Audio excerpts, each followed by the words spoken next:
Vamos para a palavra de Deus? Queria te convidar a abrir a palavra de Deus no livro de Mateus, capítulo de número 24. A gente vai ler do verso 3 ao verso 14.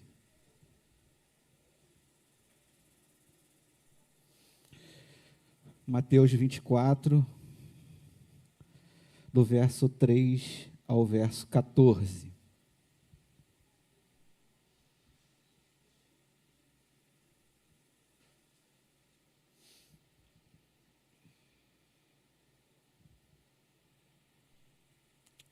Diz assim a palavra de Deus: Estando sentado no Monte das Oliveiras, chegaram-se a ele os seus discípulos em particular, dizendo: Dize-nos, quando será estas coisas, e que sinal haverá da sua vinda e do fim do mundo?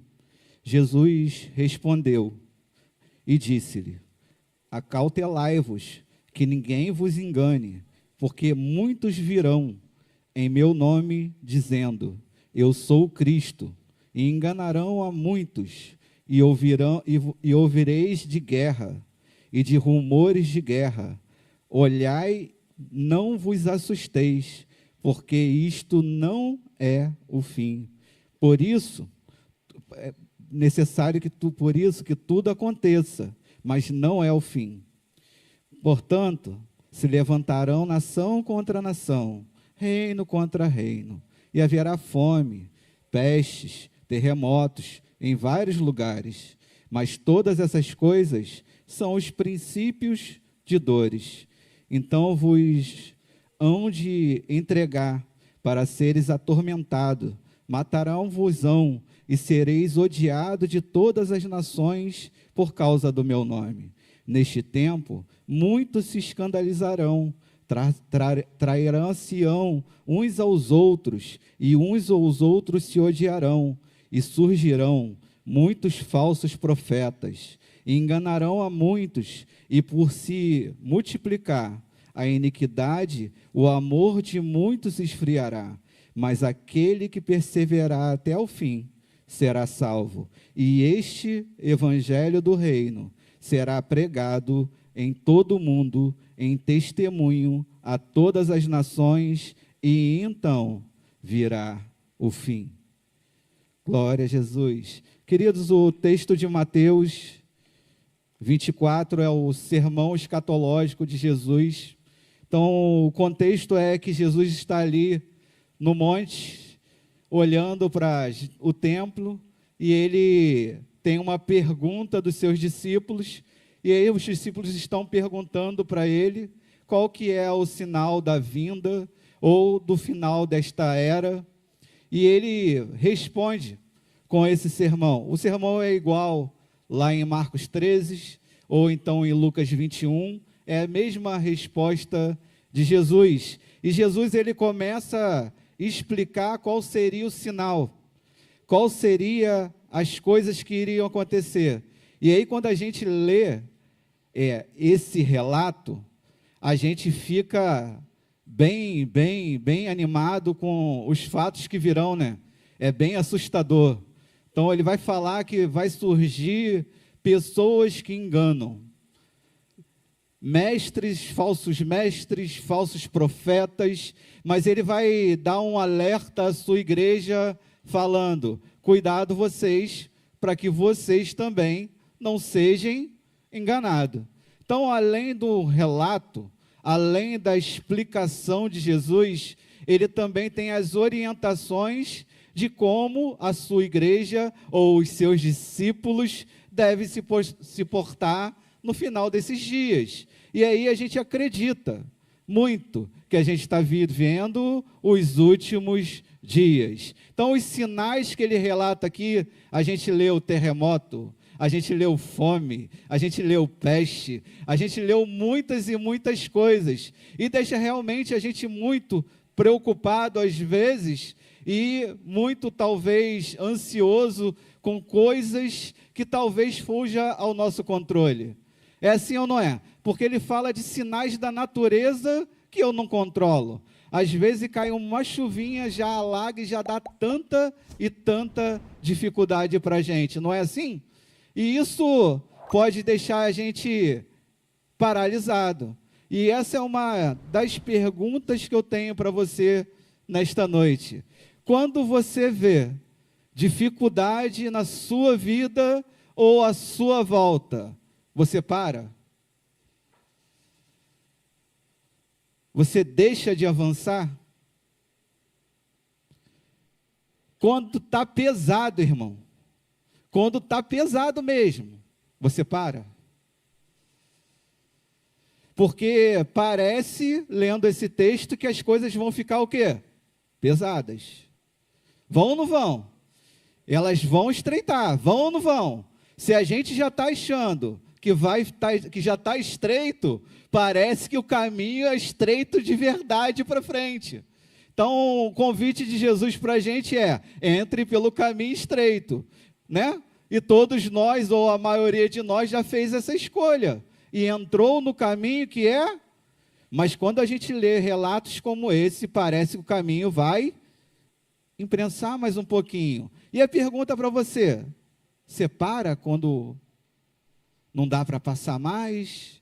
Quando você vê muita dificuldade? Você deixa de ir em frente? Como é que você está lidando com os pesos, com as coisas que estão para vir? O convite de Jesus em Mateus, dentro do contexto, ele explica, mas em Mateus 25, que ele continua, ele ensina como a gente precisa se comportar. Então, se você ler Mateus 24, ele vai falar sobre a resposta dos discípulos. E ele continua em Mateus 25, fazendo o alerta. Então, é lá que você vai achar: vigie, não esteja pego desprevenido. Então, tem a parábola das 10 virgens, tem a parábola do servo fiel, tem tantas e tantas parábolas ali, mostrando como que tem que ser a nossa postura diante dos desafios. Só que, quantos de nós, com um tropeção, temos desistido de avançar? E eu e você não foi convidado a parar. O texto termina, que a gente leu, fazendo uma observação importante, e é bem importante. Ele vai falar que aqueles que perseverarem até o fim, não é aqueles que pararam no meio do caminho, não é aqueles que desistiram no meio do caminho, não é aquele que olhou para trás no meio do caminho, não é aquele que não quer mais caminhar, porque pode estar havendo já mais dificuldade para frente, é aquele que vai até o fim. Você está pronto para ir até o fim? Você está disposto a avançar, mesmo sabendo que as coisas podem ser piores, mais difíceis do que já são? Porque hoje o que a gente ouve é que tudo vai ficar bem, muitos púlpitos por aí, que vai ficar doce, que vai ficar suave, e que você vai conquistar tudo. Querido, você vai realmente ter conquistas maravilhosas, mas não sem ter os embates grandiosos. Vai ter luta. Para ter conquista, meu irmão, vai ter que guerrear, vai ter que avançar. Não é ficar parado esperando cair do céu, né? Porque quanto tempo você já ouve que Jesus vai voltar? Queria te lembrar, ele não voltou ainda. Mas é ainda. Porque qual que é a nossa esperança? É que ele virá. Ele virá. E ele está vindo. E ele está esperando de nós um povo preparado para encontrar com ele. E ele vai fazendo essa relação ali nesse texto, e ele vai falar que para que ele volte, a gente precisa participar. Então eu queria ler de novo com você o verso 14. Então, se você está com sua Bíblia aberta, você pode continuar com ela, mas se você não está, você pode ler aqui. Diz assim: e será pregado este evangelho do reino por todo o mundo, para testemunho a todas as nações, então virá o fim. Opa, o fim vem, mas o fim vem com pessoas pregando. O fim vem com pessoas participando. O fim vem quando eu e você estamos enganjados em fazer algo que o texto fala que eu e você precisa fazer. Porque quem que vai pregar por todo mundo? Então, eu não preciso lembrar para você de Mateus 28. Jesus reúne os seus discípulos ali e fala: foi-me dada toda a autoridade nos céus e na terra. Por isso, vão, preguem. Então, Jesus está lá em Mateus 24 falando, o evangelho precisa ser pregado por todo mundo. Ou seja, a vinda de Cristo também é algo que depende da sua igreja se levantar fazendo o quê? Pregando o evangelho do reino. E aí está bem especificado. Não é qualquer evangelho. Porque a gente pode estar confundindo as coisas. Porque o que significa o evangelho? O evangelho, por definição, é uma boa notícia. E quem não gosta de receber uma boa notícia? É ou não é? Boa notícia, irmão, por definição. O que é o evangelho? Uma boa notícia. Olha que legal. Todos nós recebemos essa boa notícia. Recebemos ou não recebemos? Sim ou não? Sim ou não? Foi boa notícia? Foi boa notícia? Você recebeu e ela é boa para você? É boa para você? Queria te lembrar, não é para ficar só para você. O texto está falando que eu preciso anunciar essa boa notícia. Eu recebo a boa notícia, só que ela não vai ficar só para mim. Jesus não vai ficar só para você, irmão, é para ser repartido, impartido com outro. A boa notícia do evangelho.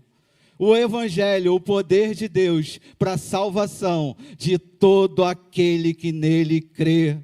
Então espalhe essa boa notícia. Esse é o convite escatológico de Jesus. Para que o fim venha, eu e você precisam enganjar.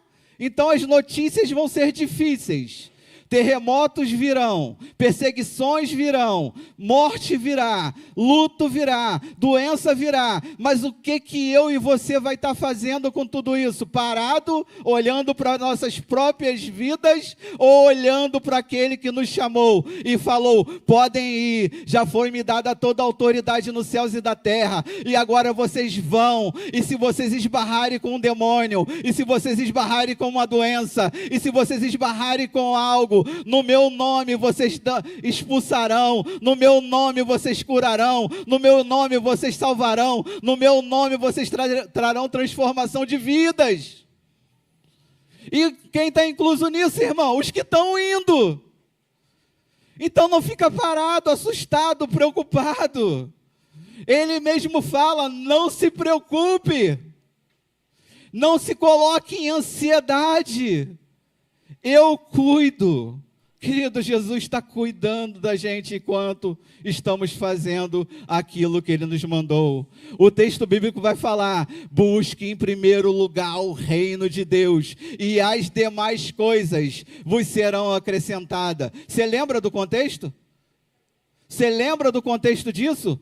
É um texto falando de ansiedade sobre coisas. O que andarão de beber, de vestir, de comer, de fazer coisas. Aí ele vai lembrar, olha para os lírios do campo, olhe para as aves do céu. Elas não precisam, porque o pai dela está cuidando. E você acha que o seu pai não vai cuidar de você?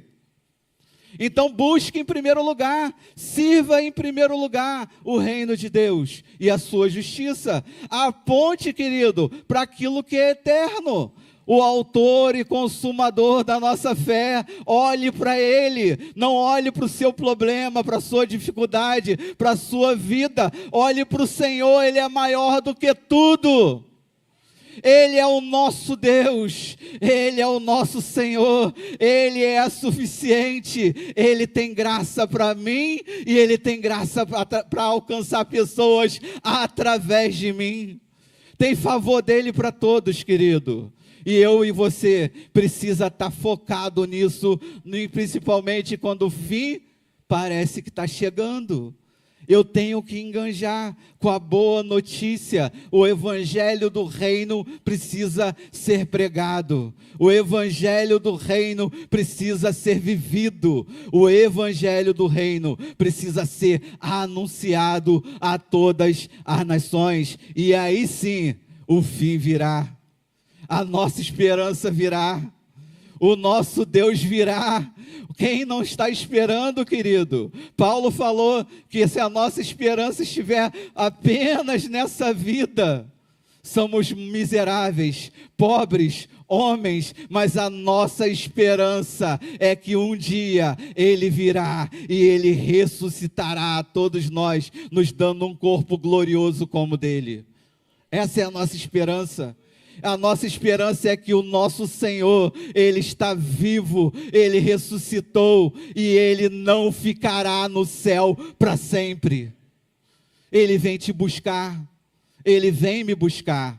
Queridos, e o Evangelho é essa boa notícia, e eu queria te lembrar que é uma boa notícia, mas ela não começa com uma notícia muito boa assim. Porque ela começa te lembrando que Deus é santo e você é pecador. A notícia é muito boa, mas eu queria te lembrar, Deus é santo.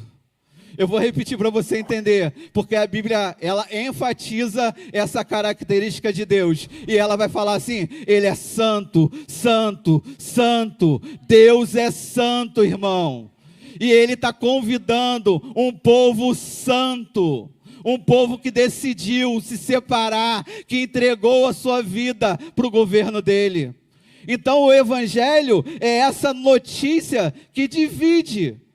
Ela divide os nossos conceitos. Porque quem gosta de olhar para si próprio e falar, errei.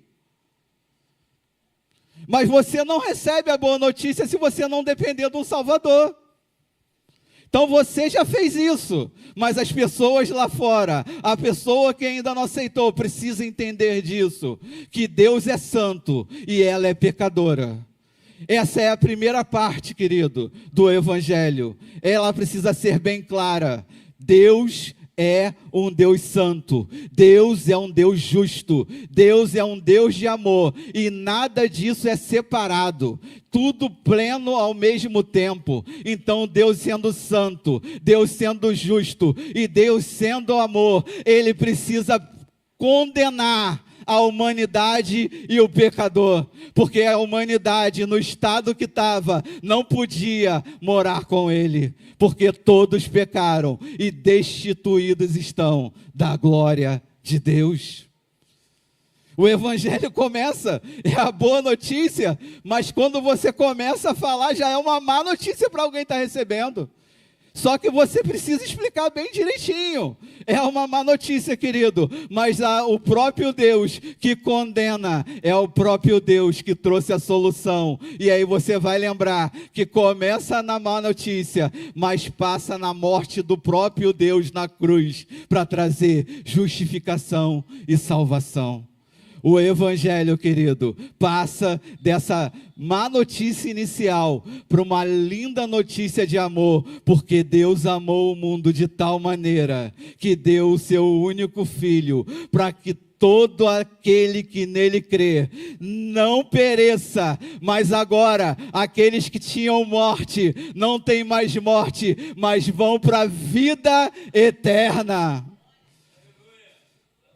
É esse Evangelho que está precisando ser pregado, querido. É essa mensagem que transforma. Não é que você vai receber bênçãos, que você vai receber carro, que você vai receber coisas. Eu queria te falar e te lembrar, se você não receber Jesus, a palavra de Deus diz que você já está condenado. E o seu destino não é a vida, mas a morte eterna.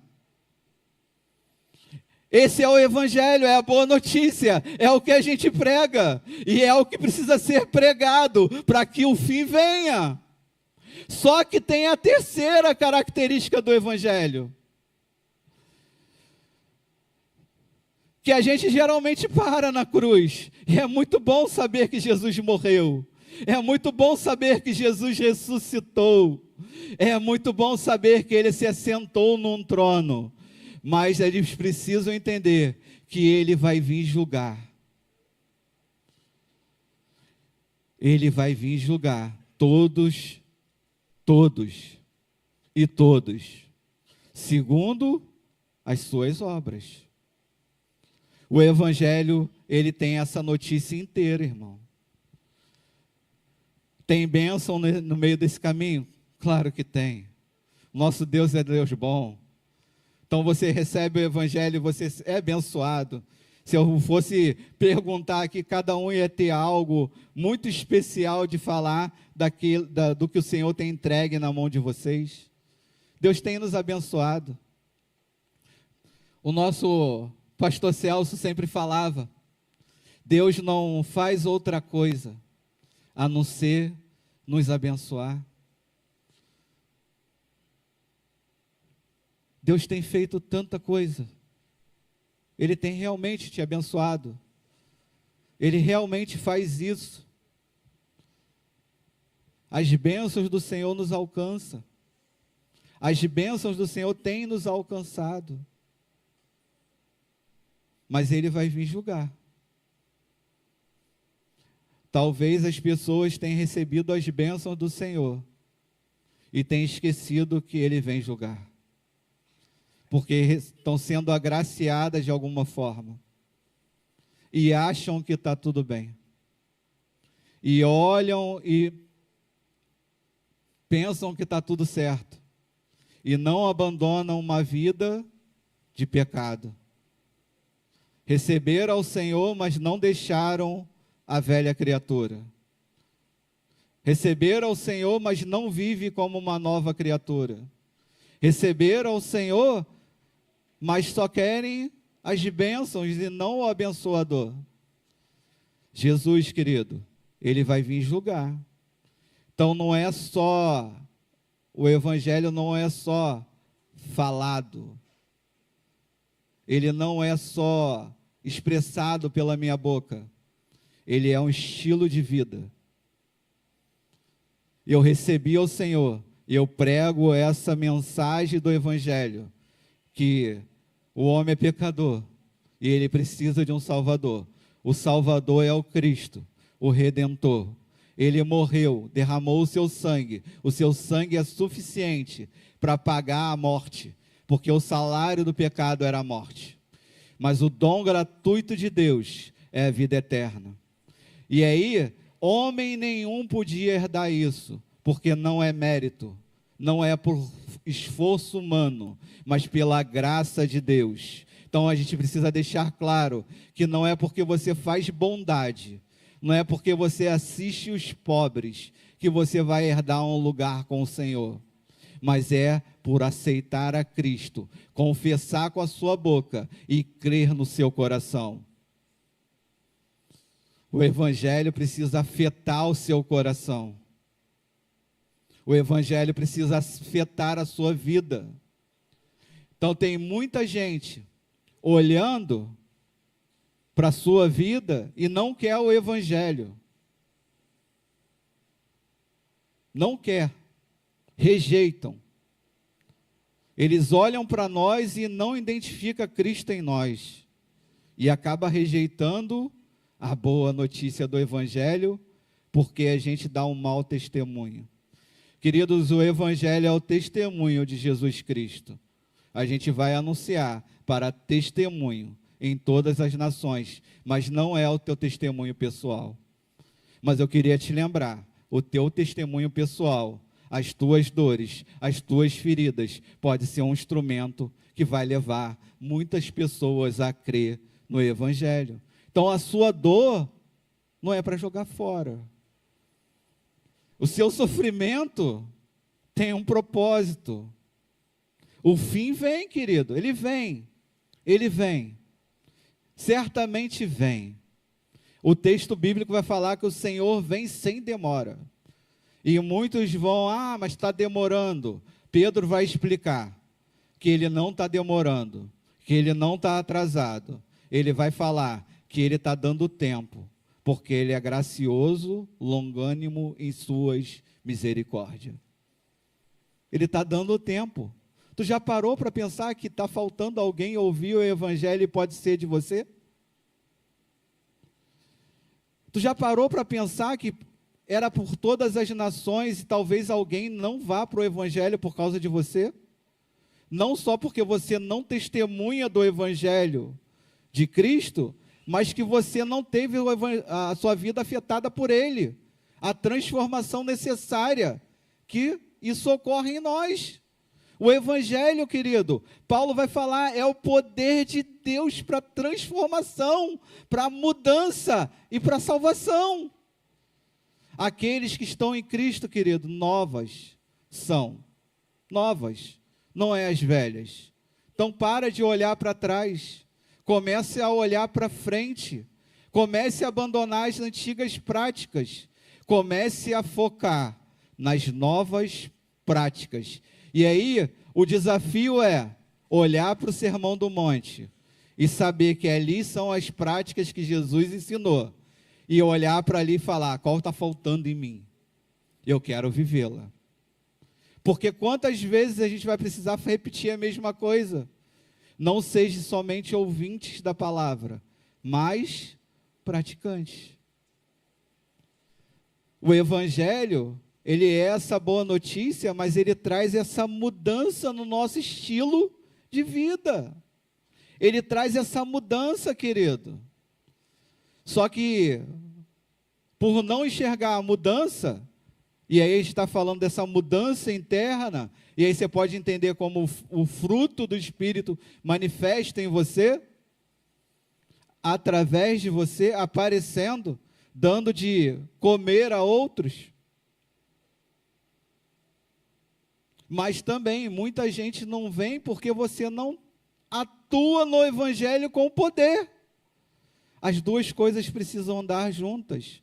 A boa notícia, querido, que Jesus falou, é que enquanto a gente ia, sinais aconteceriam. Porque os sinais acompanham aqueles que... Qual foi o último sinal que você fez? Qual foi o último sinal que eu fiz?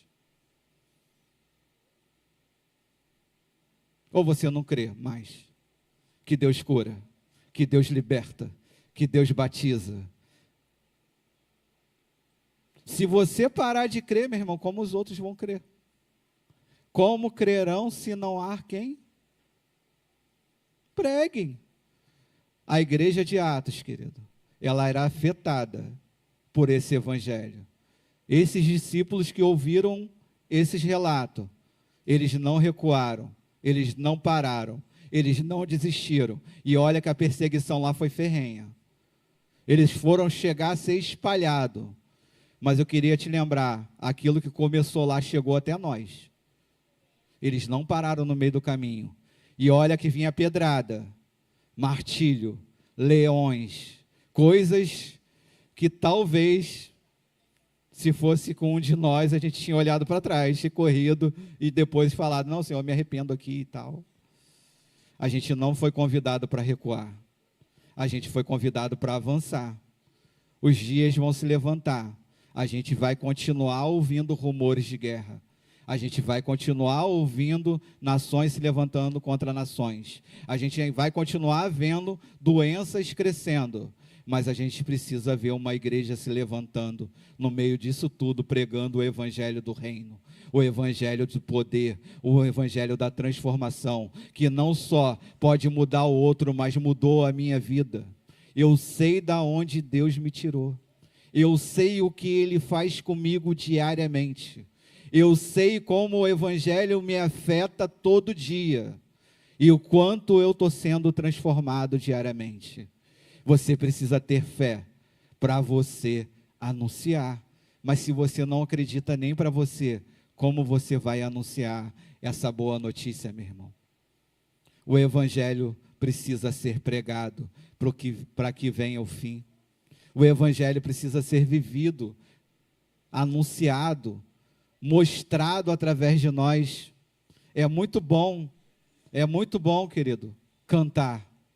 É muito bom estar congregando, mas é muito melhor ver vidas sendo transformadas através do evangelho do Senhor.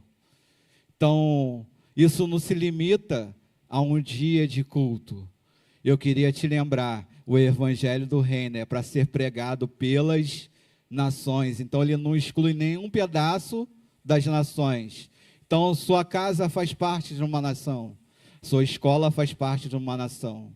Então, sua vida caminha sobre nação.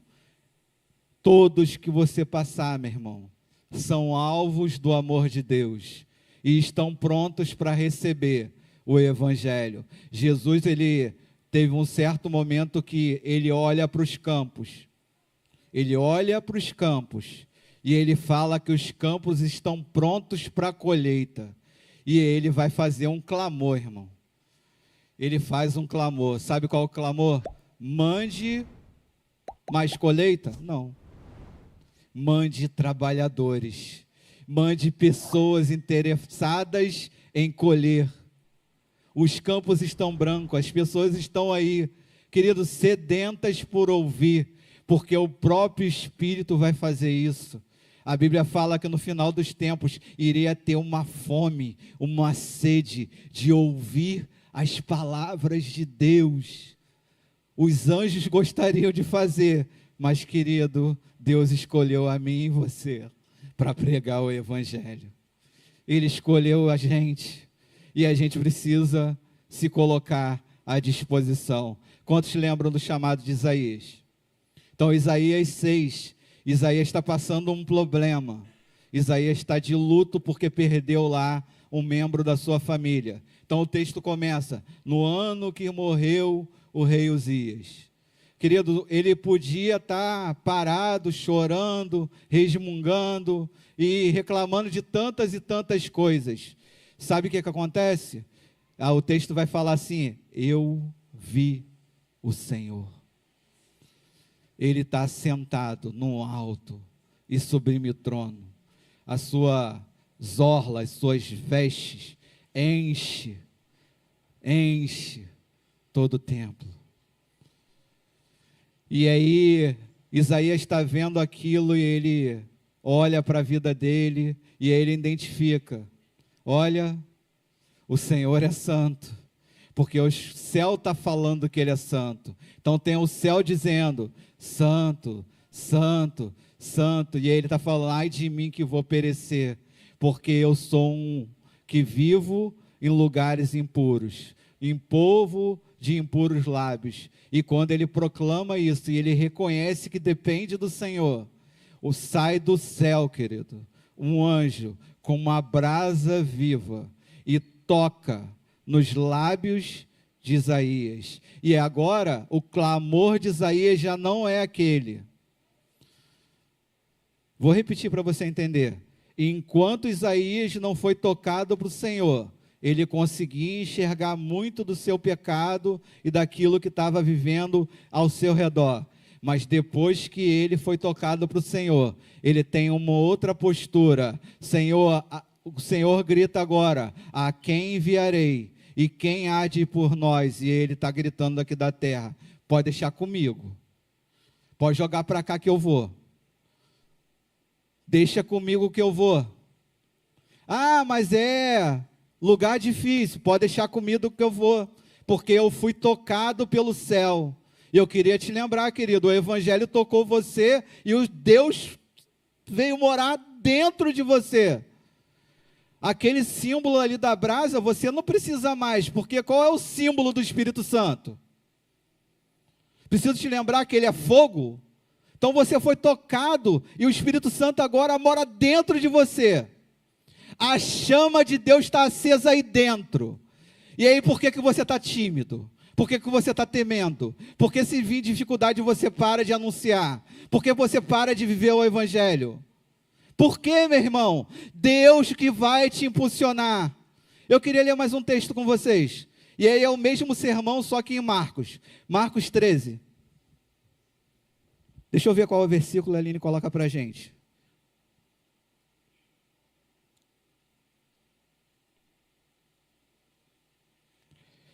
Marcos 13, 10.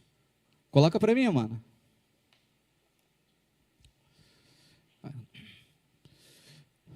Mesmo texto, né? Só que no Evangelho Sinóptico. Então diz lá: mas é necessário primeiro o Evangelho seja pregado a todas as nações. Avança. Quando, pois, vos levarem e vos entregarem, não vos preocupes com o que haveis de dizer, mas com o que vos conceder naquela hora. Isso falai, porque não sois vós os que falais, mas está falando de um ambiente hostil, um ambiente de perseguição, mas ele está falando para você ficar calado? Por que você é tímido? Por que você está com medo? Quem vai falar através de você? Está escrito ali? O evangelho vai ser pregado. Ah, eu não sei pregar o evangelho. Meu irmão, pregue. Pregue. Nem que seja com seu testemunho. Muda a sua vida. Eu não sei explicar. Mude você. Você é afetado todo dia por essa palavra. Então busque na palavra. E a sua vida vai ser transformada. Então tu vai começar a pregar a tempo e fora de tempo. Com palavras ou sem palavras. As pessoas vão começar a ler o evangelho em você. Porque você vai ser transformado. E aí quando você abrir a boca, não é você que está falando. Então joga a palavra de Deus para dentro, irmão. Porque fazer sair de dentro é o Espírito Santo. Então é Ele que vai fazer você lembrar todas as coisas. Então a pessoa está precisando de algo, vai vir uma palavra de sabedoria que você nem sabe de onde veio. Mas vai afetar aquela pessoa, e ela vai entender o evangelho, e ela vai se converter a partir daquilo que você está falando.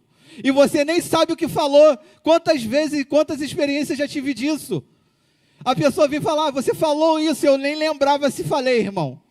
E se falei, não estava nem querendo falar aquilo. Mas o evangelho tem esse poder do Espírito Santo, atuando, fazendo cada um entender na sua linguagem, naquilo que precisa para ser transformado. Você pode contar com o Espírito Santo, querido. Ele habita em vós.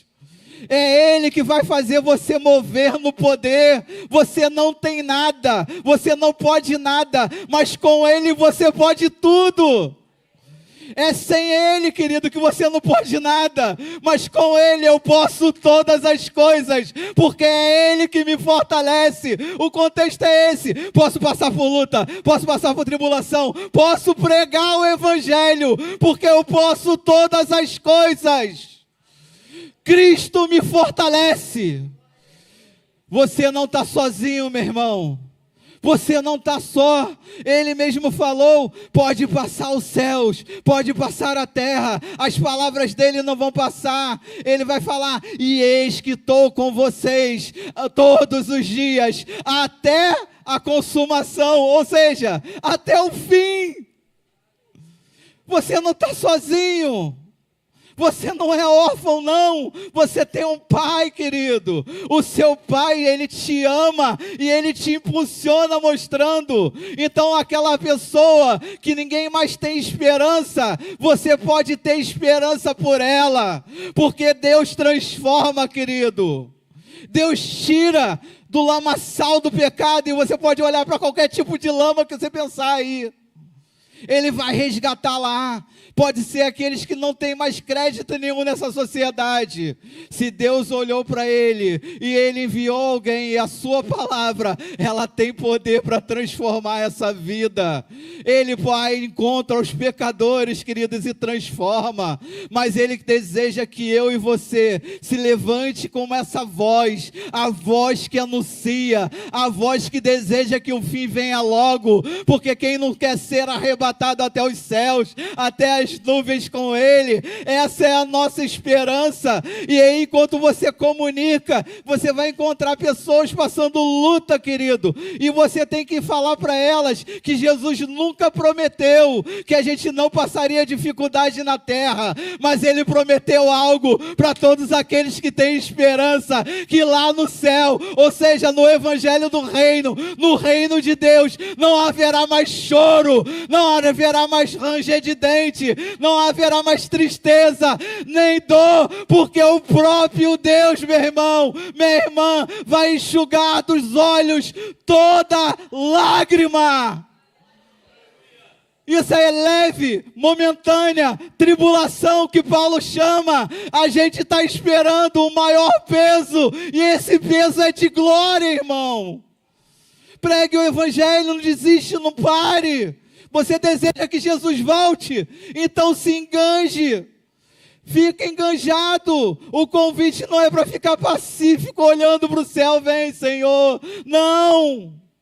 O convite é: avance. As portas do inferno não podem prevalecer contra a igreja que se levanta e vai em direção a ela. Você foi chamado para isso, eu fui chamado para isso. O evangelho precisa ser pregado. A boa notícia que Deus deseja salvar todo aquele que nele crê. E Ele quer fazer isso ainda hoje. Ele faz, meu irmão, Ele está fazendo. Não deixa, querido, que as suas dores te pare. Não deixe que as suas dores te cale. Não deixe que as suas dores te revolte contra Deus.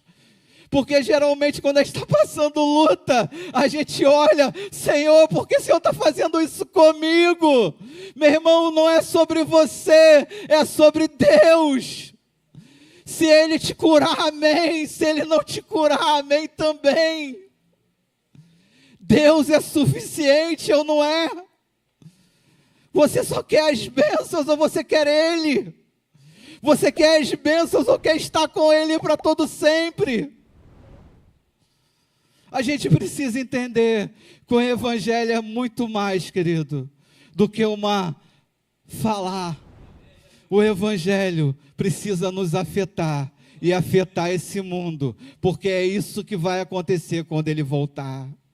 Ele vem julgar, e quando Ele vem, os céus se abrem, e os poderes da terra estão tudo sendo abalado, e Ele convida a todos a ceiar com Ele.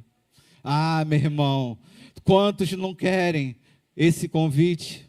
Porque o texto bíblico fala que muitos vão estar atuando com o poder do evangelho. O texto bíblico fala, querido, que pessoas vão chegar perto dele e falar: no teu nome eu fiz coisas grandiosas.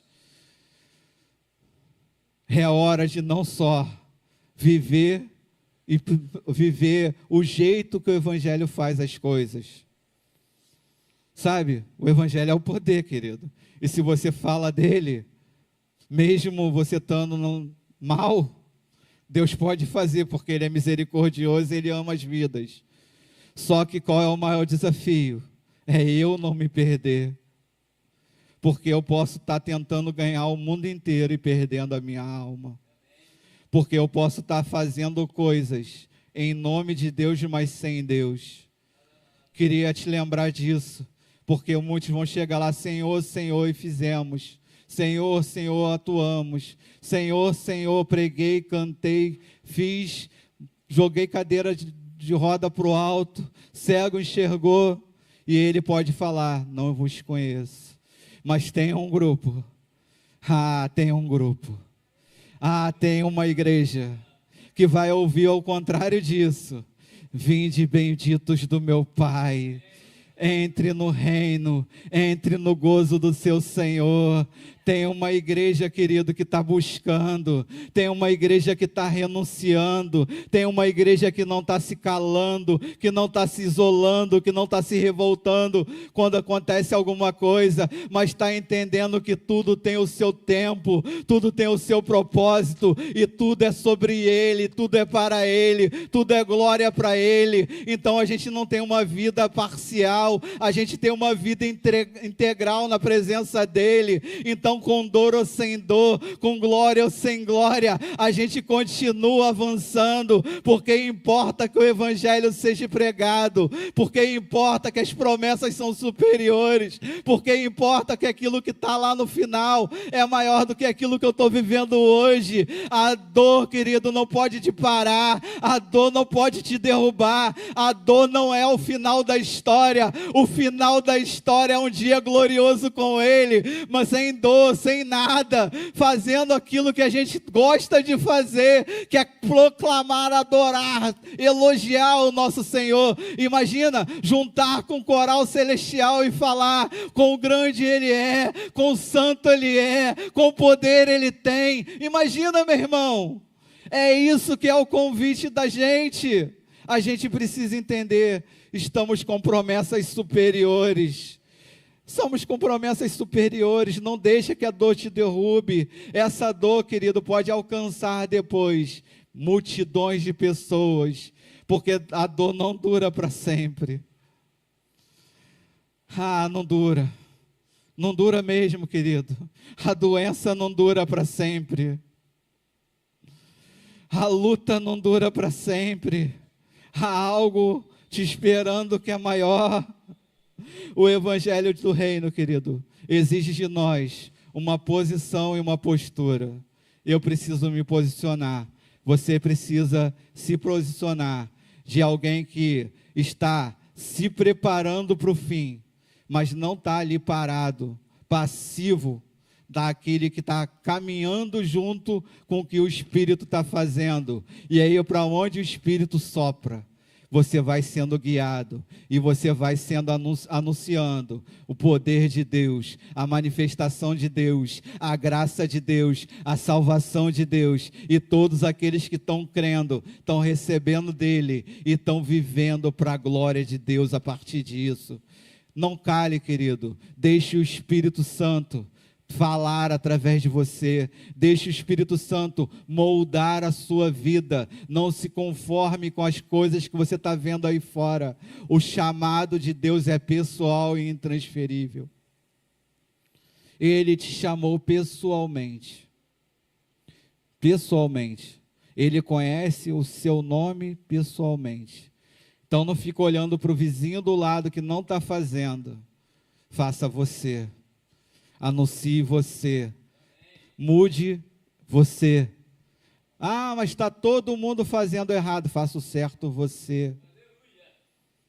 Não deixe que nada te atrapalhe, querido. Não deixe que ninguém te atrapalhe a viver uma vida plena, abundante, com o nosso Deus.